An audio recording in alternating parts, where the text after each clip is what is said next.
This is my 2020 GT500. I bought it last May, and after the course of driving it for over 5,000 miles, this is what I have to say about it. Now first, let's talk about the exterior of this vehicle. It looks incredibly aggressive, and I love that about the GT500. We made a previous video about this, about the 5 things I love, and it was the front end. But something was missing, and that was these splitty wickies that we added recently. Now this is part of the track package, and it definitely makes the car look a lot wider. Another thing I added is going to be this rear spoiler extension. They technically call it a gurney flap of sorts, but it definitely just adds another appearance factor in the back, make that spoiler look more spoilery. And it's functional for downforce. Now, a lot of people kept confusing this snake for a GT350, so I had to let them know it's a 500, and it's in carbon fiber.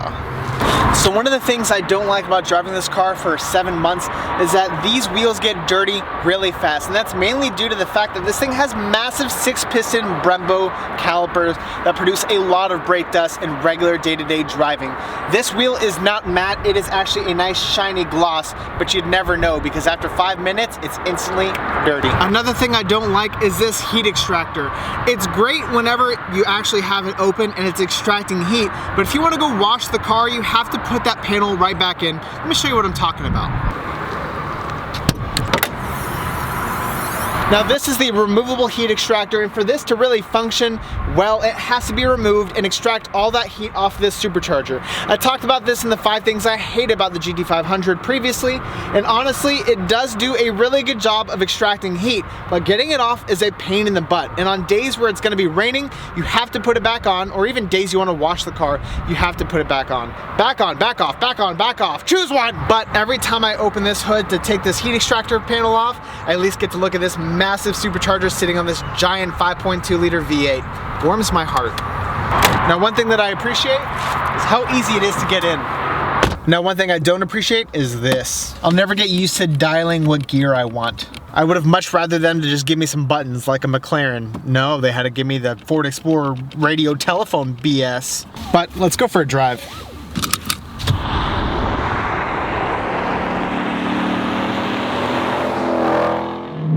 So after driving this car for almost a full year and 5,000 miles, I can honestly say I love driving this car in every condition and every street surface. Whether it's asphalt and these back twisty roads, or if it's in concrete in the middle of city, I can say that this car is very predictable and comfortable driving. Even on highways, this car is not boring whatsoever. Now, I say that because a lot of high performance cars, whenever you drive them on city streets, you expect them to ride kind of lousy and kind of just like a race car, but when on the track, it is amazing to handle, and this car does it perfectly on both. The real concern with getting a high performance car was that if I wanted to go take it out to eat, if I wanted to go show it off, if I want to go to car meets, is it going to be a chore every time I turn the key and get in this car? And honestly, that answer is no.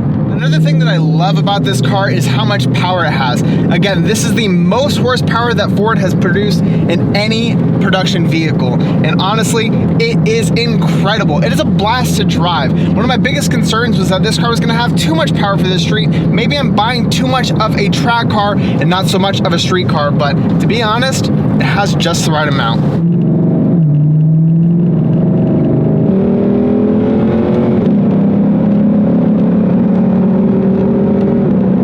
Now, it is important to note that this car is not my daily driver. This is actually my weekend car, but it very well could be. And that's what I absolutely love about this car, is that it's no different than getting in like a 5.0 Mustang. It still behaves like a Mustang when you need it to. It's drivable, it has enough ground clearance. It's not unusable in everyday scenarios, and that just makes this all the more sweeter.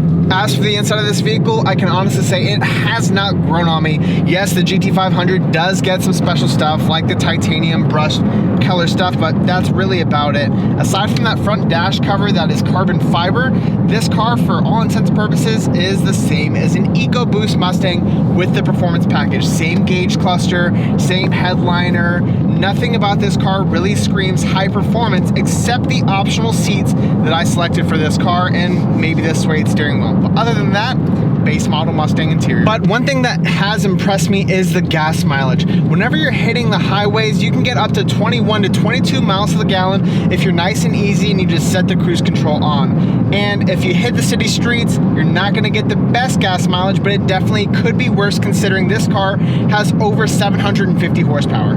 But that still doesn't mean it's cheap at the gas station, because this thing only takes premium unleaded, which is anywhere from $3.80 upwards. That's pricey for 5 days worth of gas.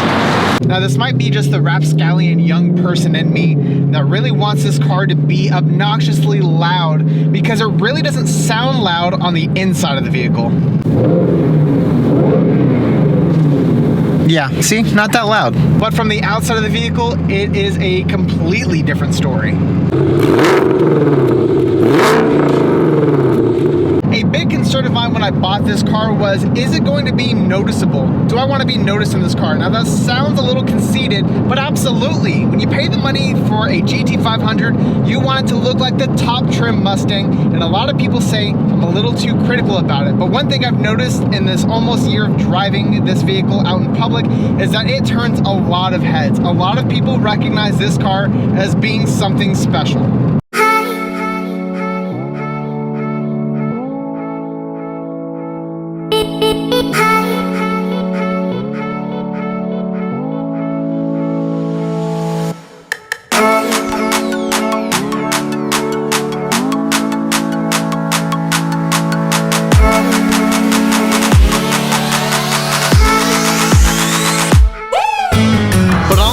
Really do love this car through and through. A lot of people get butthurt whenever I talk about the things I do like about it or I don't like about it, and I paid over $90,000 for this vehicle. I get to say what I want to say. But as always, be sure to hit that like button, hit that subscribe, and hit that notification bell, and we'll see you in the next episode.